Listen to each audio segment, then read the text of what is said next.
goal is to keep going, to keep my daughter going, because I don't want her to have the same, I wish I would have, but didn't have, that I had growing up. So, and she will work it full time, of course. But anyway, one of my requirements, because I am going online and the school is highly accredited, we have to do this speech, and it has to be in front of a group in order to keep their accreditation, and so I have to download that and send that in. So the idea is not to be looking at these, so I was wondering if one of you would hold them. I just gotta hold it up. I wouldn't be able to see it though. Yeah, really? I'm just kidding. But anyway, so I thought, well, what can I talk about that would make my group kind of interested? And I thought, tornadoes. We're always freaking out about tornadoes. So I thought I would do tornadoes. So,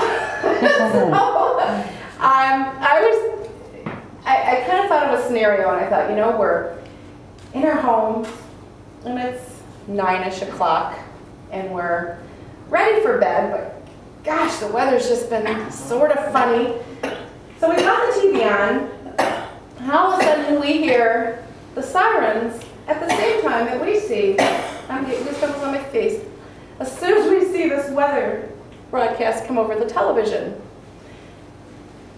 And all of a sudden, before I can even think, or you can think what you're going to do at that moment, when you're hearing that siren, you hear this horrible, loud, roaring thunder trumpet sound. And then you think, I don't have a basement, and it's too late. What am I going to do? Make me almost cry.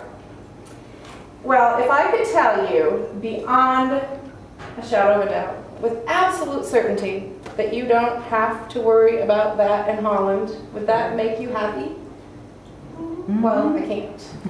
But I will tell you why I believe that it isn't anything we have to concern about ourselves about in Holland. I'll talk a little bit about the likelihood and the history of tornadoes in Holland. First of all, to get a picture of a tornado, it's a rotating mass of air created or originating from a thunderstorm. I don't have the greatest pictures, but this is just your typical thunderstorm cloud. And it can look scary. We can be watching it wondering, what is it? What is it going to do? Is it going to produce some kind of thunderstorm? But in order for a thunderstorm to produce tornadoes, it has to have a supercell.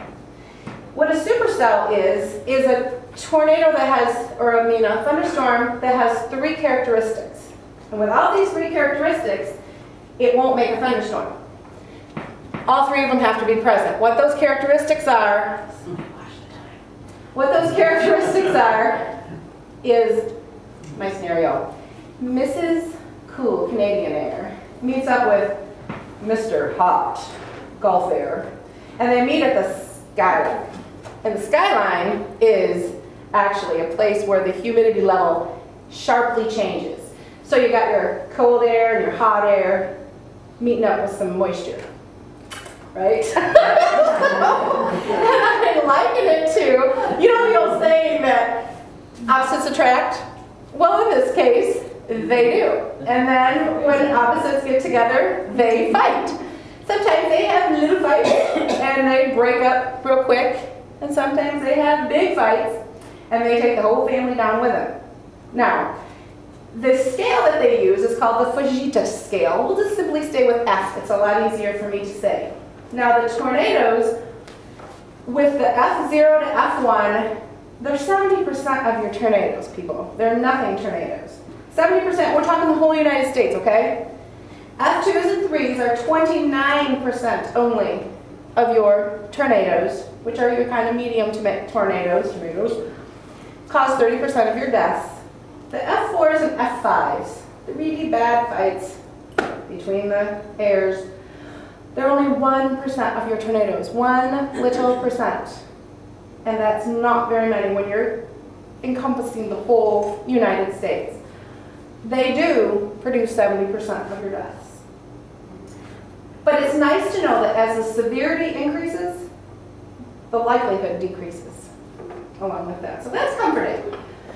The typical season for tornadoes in Michigan is June to August, and between 2 p.m. and 10 p.m. Always June to August, 2 p.m. 10 p.m.? No, they can have their own little schedule, but basically that's it. Usually they travel from southwest to northeast. That's why they always said get into the west side. Of course, that's a myth of your home. If you're in your home, we do have tied down mobile homes. And I'll show you soon why I don't ever think we have to worry about anything that's going to pick our home up and take it away. But you need to go to the center of the room because, again, it isn't a rule that it's going to go southwest to northeast. But it is, so in case it decides to fool you, go to the center of your house, go to a small room, if you don't have a basement, or a closet, and take with you in there a big old sleeping bag and protect your head with a corn pot if you have to. No pictures will be taken. You don't even have to tell anybody how silly you looked in the quilt in a corn pot. But at least the next day you'll be able to tell that you survived something coming down and putting a big old crash into that corn pot. So and sit tight till it's over. Well, how do you know when it's going to be over? Heck, how do you know it's even begun? Being that you maybe lost your electricity and there goes your phone and you're sitting in your closet anyway. Everybody should have one of these. And I'm sure Harold knows where it is. This will tell you it's battery operated, it isn't going to ever fail you, it can be right in the closet with you, and it will tell you when you can come out of your closet and go home. Best little gadget we've ever had. See, and you can get them at Radio Shack. Always let your friends and family know where you're going to be, in what room. In case your home did get tumbled down, they can find you, you know, in the center, or look at least where they think you're going to be. I wish these were better pictures, and I don't even know how much time I have. I'll show them to you a little bit later, but I do want to show you this tornado history in Holland. I had up to 100 miles away, so I consolidated to include only 25 miles radius from Holland. Since 1956, we only had one tornado in Holland, and it was an F2. It did no damage, it did no injuries, death, nothing. Only one tornado, guys. So if I could ask you again, if I could tell you without a certainty, or with certainty, without a doubt, that we don't have to worry about tornadoes in Holland, in our park, in our city, will that make you feel better? No.